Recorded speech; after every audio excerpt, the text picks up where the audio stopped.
Hi అండి, అందరికీ నమస్తే. Welcome back to our cooking channel మన మామ్స్ కిచెన్. ఈరోజు వీడియోలో మనం చాలా సింపుల్గా పాలకూర పప్పు రెసిపీని ఎలా ప్రిపేర్ చేసుకోవాలో చూపించబోతున్నాండి.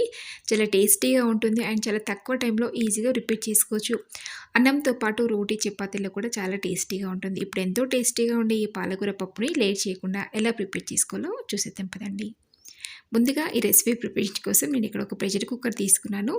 అందులోకి ఒక 1 కప్ దాకా కందిపప్పు వేసుకోవాలి. ఇప్పుడు ఈ కందిపప్పును ఒక 2-3 సార్లు బాగా వాష్ చేసేసుకోవాలండి. అలాగే ఇందులోకి ఒక 1 గ్లాస్ దాకా వాటర్ యాడ్ చేసుకోవాలి. ఇప్పుడు ఈ పప్పు అంతా కూడా అడ్జస్ట్ చేసుకొని ఇందులోకి ఒక పావు టేబుల్ స్పూన్ దాకా పసుపు వేసుకోవాలి. ఒక 4-5 ఇలా పొడుగా కట్ చేసిన పచ్చిమిర్చి, అలాగే ఒకటి కట్ చేసిన ఆనియన్ వేసుకొని నేను ఇక్కడ ఒక 2 కట్టల పాలకూర తీసుకునండి. బాగా వాష్ చేసుకొని ఇలా చిన్నగా తరిగింది ఇందులోకి మనం యాడ్ చేసుకోవాలి. ఇది ఒక పావు కేజీ దాకా ఉంటుందండి. అలాగే ఇందులోకి టేస్ట్ తగ్గట్టుగా సాల్ట్ కూడా యాడ్ చేసుకోవాలి. అలాగే ఒక చిన్న నిమ్మకాయ సైజంత చింతపండు కూడా యాడ్ చేస్తున్నాను. ఇప్పుడు అంతా కూడా చక్కగా ఒకసారి బాగా మిక్స్ చేసుకోవాలి. చింతపండు యాడ్ చేయడం వల్ల పుల్లగా చాలా టేస్టీగా ఉంటుంది. ఇప్పుడు ఈ ప్రెషర్ కుక్కర్కి మూత పెట్టేసుకొని ఒక 3 విజిల్స్ వచ్చే వరకు కూడా మనం దీన్ని కుక్ చేసుకోవాలి.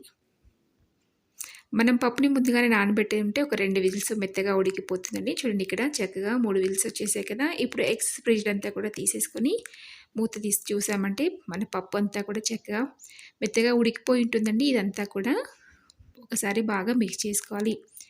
ఒకవేళ పప్పు సరిగ్గా ఉడకలేదంటే మనం ఇంకొక విజిల్ పెట్టేసుకొని కూడా మళ్ళీ ఉడికించుకోవచ్చు. ఇప్పుడు ఇలాగే ఇందులోకి ఒక 1/2 కప్పు దాకా వాటర్ యాడ్ చేసుకోవాలి. మనకి మరీ గట్టిగా ఉంటే బాగుండదు కాబట్టి ఇలా లిక్విడ్ ఫామ్లో ఉంటే పాలకూర పప్పు చాలా టేస్టీగా ఉంటుంది. అలాగే ఇప్పుడు దీనికి పోపు కోసం స్టవ్ ఆన్ చేసి ఒక చిన్న కడాయి పెట్టుకొని అందులోకి ఒక 3 టేబుల్ స్పూన్ల ఆయిల్ వేసేసుకోవాలి. ఆయిల్ కాస్త వేడిన తర్వాత సన్నగా తరిగిన ఒక 4-5 వెల్లుల్లి రెబ్బలు, అలాగే ఎండుమిర్చి కూడా వేసుకొని కాస్త ఫ్రై చేసుకోవాలి. చూడండి, ఇప్పుడు మనం వేసిన వెల్లుల్లి అలాగే ఎండుమిర్చి కూడా చక్కగా ఫ్రై అయిపోయాయి కదా. ఇందులోకి ఒక 1/2 టేబుల్ స్పూన్ దాకా జీలకర్ర, ఆవాలు కూడా వేసేసుకొని ఇంకాస్త ఫ్రై చేసుకోవాలి. మనకి నచ్చితే ఇందులో ఇంగువ కూడా యాడ్ చేసుకోవచ్చండి. ఇంగువ తినేవాళ్ళు ఒక పావు టేబుల్ స్పూన్ దాకా ఇంగువ కూడా యాడ్ చేసుకోవచ్చు. అలాగే ఇందులోకి కాస్త కరివేపాకు కూడా యాడ్ చేసుకొని ఇంకాస్త ఫ్రై చేసుకోవాలి.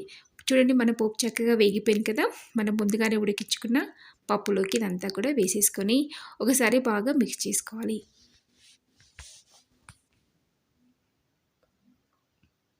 ఇలా పోపును మనం ఇందులోకి యాడ్ చేసిన తర్వాత మరొక నిమిషం లేదా 2 నిమిషాల పాటు చక్కగా ఉడికించుకోవాలండి. అలాగే నేను ఇందులోకి కొద్దిగా కొత్తిమీర కూడా సన్నగా తరిగింది యాడ్ చేస్తున్నాను. కొత్తిమీర వేయడం వల్ల కూడా చాలా టేస్టీగా ఉంటుంది. ఇలా ఇదంతా కూడా పోపు అలాగే కొత్తిమీర వేసేసిన తర్వాత ఒక 2 నిమిషాల పాటు మనం మళ్ళీ కుక్ చేసుకుంటే మనకి పాలకూర పప్పు రెడీ అయిపోతుంది. చూడండి, మెత్తగా చక్కగా ఉడికిపోయింది కదా. ఒక నిమిషం పాటు ఇది ఉడికించుకుంటే ఇక్కడ మన పాలకూర పప్పు అనేది రెడీ అయిపోతుంది. చాలా టేస్టీగా ఉంటుందండి. వేడి వేడి అన్నం అలాగే రోటీ చపాతీలో కూడా చాలా టేస్టీగా ఉంటుంది. డెఫినెట్గా మీరు కూడా ఇదే ప్రాసెస్లో ట్రై చేయండి. చూడండి, మన పప్పు కన్సిస్టెన్సీ అనేది చక్కగా వచ్చేసింది కదా.